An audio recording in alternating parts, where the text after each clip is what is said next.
Thank you so much. My name's Sam and I'm an alcoholic. Fuck, this is the wrong meeting.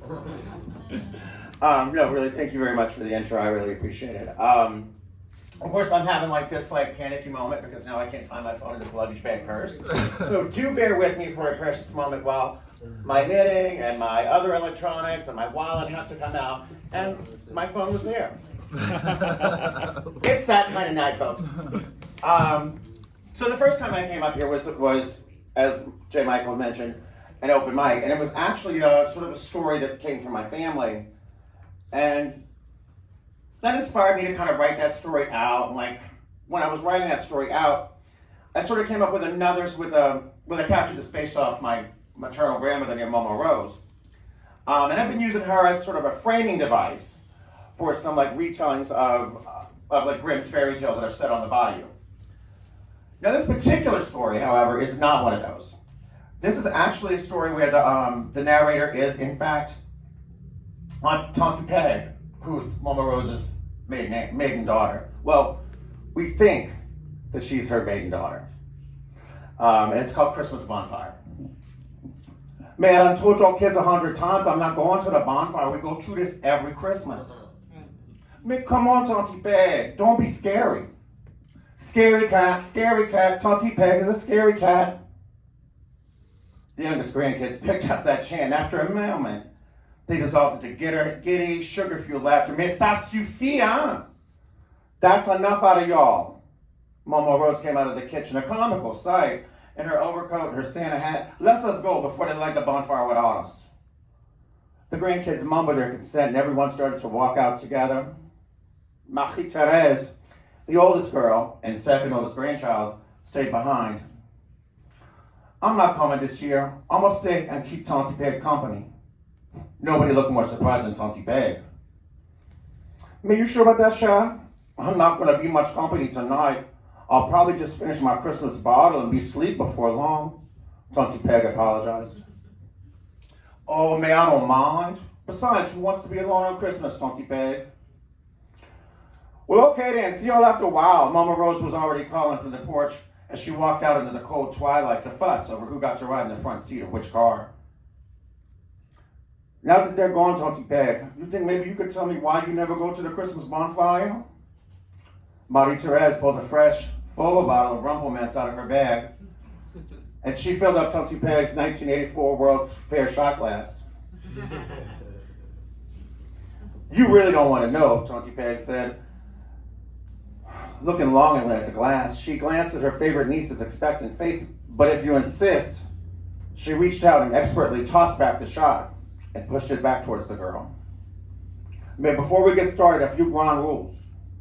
She began as the glass was being refilled. Don't ask me no questions, not while I'm talking and not when I'm finished, and don't go run and tell my business. Don't forget, you asked for this. Marie-Thérèse nodded her assent as she slid the now full shot glass back across the counter. Tante Peg sipped slowly this time. Say that when you're drunk. And she began. It all started in ashes and it ends in ashes. I met her the morning after they burned the sugarcane fields in the beginning in October, when I was just about your age, 23. I've been working 2 jobs and I've been married for about a year, and I was living at the Keller Plantation House over on River Road, about half a mile from where they hold the bonfires and about 200 yards away from the sugarcane field. During the day, I was the assistant librarian at the Gaudet Middle School, and in the evenings, I worked the front desk at the Keller Plantation House, which at the time was a bed and breakfast. Most of our guests were guys who came to work shutdowns or union carbide and needed someplace to stay for a few weeks. But every so often, we'd have some young couple who wanted to get married and have some romantic plantation getaway or what have you. But that was pretty much it. My husband, Jorge, he worked the desk during the day and did some groundskeeping. At least when he and I were busy trying to make a baby. Oh, don't blush. We both wanted a baby more than we wanted anything. And we sure wanted to have one while we were still young.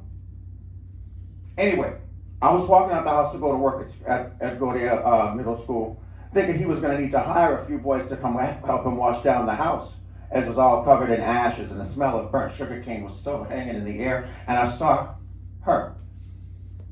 Well, I didn't so much see her as I almost ran into her.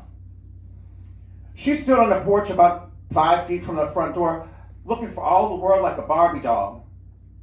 Come to life, tall, thin, dressed in pink, a pink fake Chanel suit with a matching hard shell suitcase on wheels that was the exact same shade of pink as the Camaro that I had just that moment caught sight of in the driveway. "Oh, ma'am, I'm sorry I didn't see you there," I mumbled, suddenly feeling awkward and unkempt, even though 5 minutes before I glanced in the mirror and I thought I looked fine. "I'm sorry I didn't see you there," the stranger repeated. Her eyes seemed to come to life as if she had just been turned on when I spoke. "I guess you're looking for a room," I began, and she nodded, saying back to me, "Looking for a room," with the tiniest nod. She kept talking this time, though. "I'm a distributor of Panzerfae Cosmetics, as you can probably tell from my car, and I've been assigned to the German coast region of South Louisiana. I'll be needing a room for a while," she said in a rather vaguely mid-Atlantic accent. I hadn't particularly noticed the PF logo on her license plate, and I suddenly became very aware that I didn't have a stitch of makeup on. "Well, if you got something that doesn't melt off in this humidity, you'll make a killing down here," I joked. She sort of laughed, a hollow sound, a killing indeed. "My name is Victoria Winters." "Peggy Arturo," I said, and as I wagged my hands on my slacks to return the proffered handshake. Her hand was cold, but not totally cold, not icy as I shook it. "Me, I can't check you in right now as I'm on my way to work, but if you have a seat in the sitting room, my husband will get to you," I continued, nodding at the ash-covered door, which looked just that much dirtier compared to her alabaster complexion and perfect French twist. "The sitting room?" She seemed not to quite understand, so I walked a few feet ahead of her and I opened the door, waving at her to come in. The wheels on her suitcase glided silently across the doorway as she entered. "I went to work. Glad to have a paying customer at the plantation. I didn't really think about it again until I got off work and pulled up to see Jorge and those Sheckside boys from La Rose. They was finishing washing up the house. 'Hey, baby, you got our new guest settled in?' 'Me, Peggy, what new guest? We ain't had a reservation since mid-September,' Jorge said, kissing my cheek, leaving an ashy, soapy mark. 'Me, I left her in the sitting room this morning when I was on my way to work. Don't tell me you ain't seen her.' 'Me, Peggy, I never went in the front of the house yet. I had to go pick up the boys and start washing down the house.'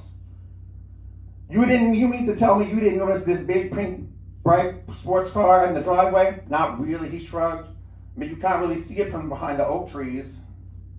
I rolled my eyes and I sent him to take the boys home. I walked into the sitting room.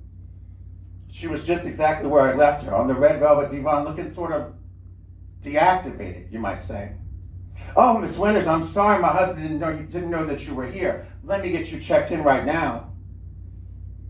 She didn't exactly start at my voice, but she turned her head in my direction. Her eyes seemed to focus, and she nodded, saying, 'Checked in right now, yes.' She paid for a whole month in advance, and if she noticed how wide my eyes got as she was counting out those $100 bills, she didn't mention it. 'Thank you. I'll get to work tomorrow,' she said as she took her key and headed upstairs. And man, did she get to work, child.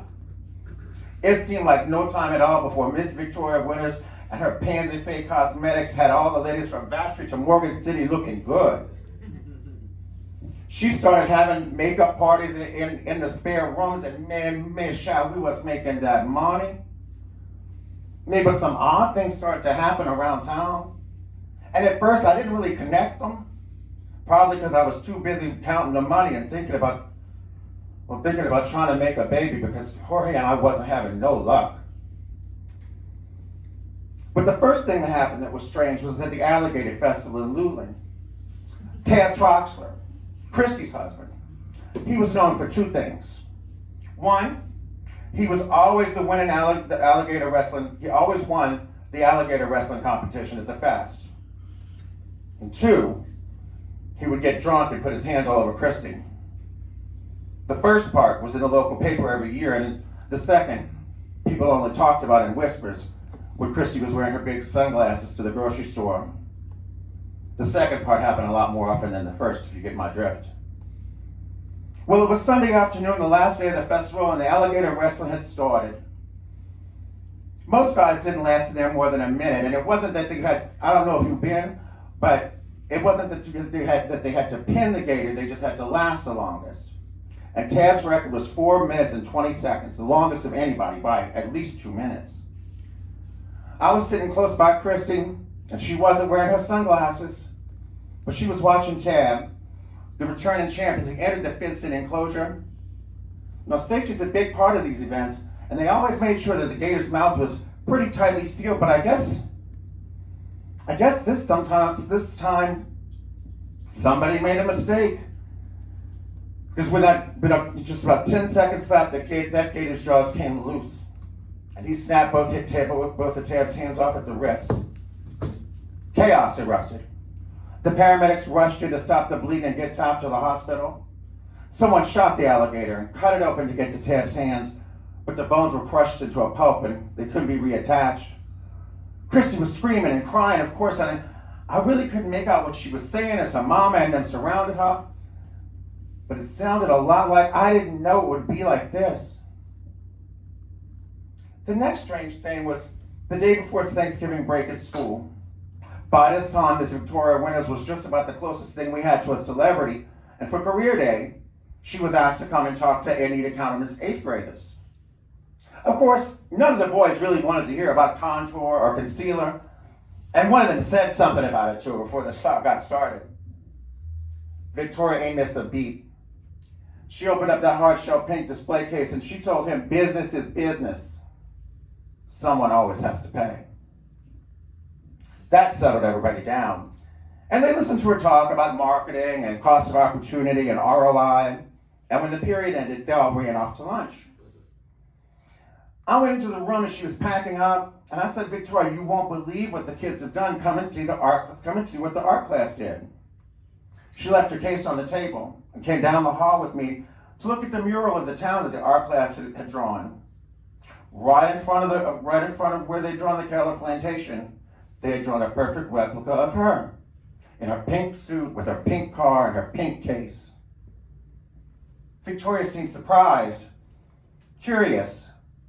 Her eyes got very wide, and her pink-nailed fingers were reaching out to touch the mural when we heard a shriek come from the classroom. There was little Violette Dumas on the floor, next to the closed makeup case, whimpering and holding her fingers. It bit me, she said through snot and tears and sobs. What were you doing? I had never heard Victoria speak so sharply as she ran over and grabbed the case, checking its lock. Her face had gone quite red and her voice rose. You should never! Miss Winters, stop. Can't you see she's upset enough, Sean? I surprised myself a bit when I cut her off. I just wanted to look older, Violette heaved. It seemed like Violette had gotten her hand caught underneath the case when it fell off the table as she tried to open it. And the school nurse held a cold pack on her fingers and proclaimed her healed. In the meantime, Victoria had stalked off, gone into her pink Camaro and headed home. Me, I didn't really think about it again. In fact, I clean forgot about it. Until later during that Thanksgiving break on Thanksgiving Day, we heard that Violette had managed to get into a can of gasoline in her daddy's garage. She was trying to look older. They said she was trying to huff the gasoline fumes while she was smoking a cigarette and burned her face. I remember telling Victoria about it over Thanksgiving dinner at the plantation, saying, "Isn't that awful?" Her face mirrored mine and her voice mirrored my tone. Just awful. She broke the glance and reached for another slice of turkey. I mean, none of these things really stuck in my mind until Christmas Day that year. Victoria had been with us for close to 3 years, and she was by far the best customer we ever had. Jorge and I were still trying to have a baby in every spare moment, and I was starting to think maybe something was wrong with me. As I think of it, he was probably starting to think that something was wrong with him. I went out that afternoon, delivering Meals on Wheels to shut-ins with Father Francis. And it just happened that Christy Troxler and Violette Dumas were last on the list. They were both really emotional and grateful and tearful. And it wasn't until I said goodbye to Father Francis and I got in my car to head home and pick up Jorge and Victoria to go to the bonfire that it all clicked in my head. Violet's burns made her look ancient, and in my mind I could hear her voice. I just wanted to look older. And then I was flashed back to the Alligator Festival, and Christy was sobbing and screaming, man, I didn't know it would be like this. And then I heard Victoria's voice. Business is business, and somebody always has to pay. I don't think I ever drove so fast on River Road in my whole life. Skidding through Dead Man's Curve, past the chemical plant, straight up to the driveway of the plantation. I ran through the front door, and there was Victoria and Jorge standing at the dining room table. She was closing up her case and looked up at me with a smirk, her blue eyes narrow. Jorge looked so happy and proud, and was opening his mouth to speak. I stopped him. I said, Jorge, don't tell me you made some kind of deal with this thing. Whatever it is, the price is too high. Victoria giggled. She set the wheel case up right on the floor and said, business is business, my dear. I don't really remember clearly what happened next. But I just knew that whatever power Victoria had was in that pink hard shell case on wheels. And the next thing I'm aware of, I'm running through that fallow sugarcane field with that case in my hand, heading straight towards the bonfire they had just lit. And I just kept running, and I don't know how I did it. But I didn't look back until I crossed the river road, and I could hear a sound, and I could hear Victoria's voice, and loud in my ears, but it wasn't a yell, it was just business. It's business. Someone has to pay. But that sound, where was that sound coming from? Victoria was having a hard time keeping up running because she never took off her pink high heels, but somehow her voice was just as loud as that damn sound, which was somehow something I recognized, something that seemed to be sped up or slowed down, but I couldn't quite make out what it was. But all I could hear over that sound was business is business. Someone has to pay. I ran closer to the bonfire, and she was further from me than ever, and yet there was that voice and that sound, and everyone was gathered around the fire and didn't even notice, as if they couldn't hear that voice. Business is business, and someone has to pay.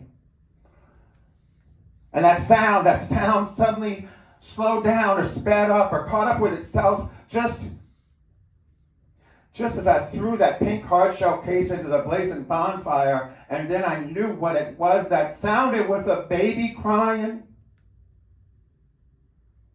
And as the flames licked at that case, I turned back again, and I could see Victoria Winters, burning bright and silent on the other side of the road, as Jorge ran past her and right into the path of an 18-wheeler making a special Christmas delivery to Union Carbide. As the sound of the baby's cries faded out from my ears and were replaced by sirens coming closer and closer, I could feel the ashes land on my face, and I knew I'd never go to another Christmas bonfire.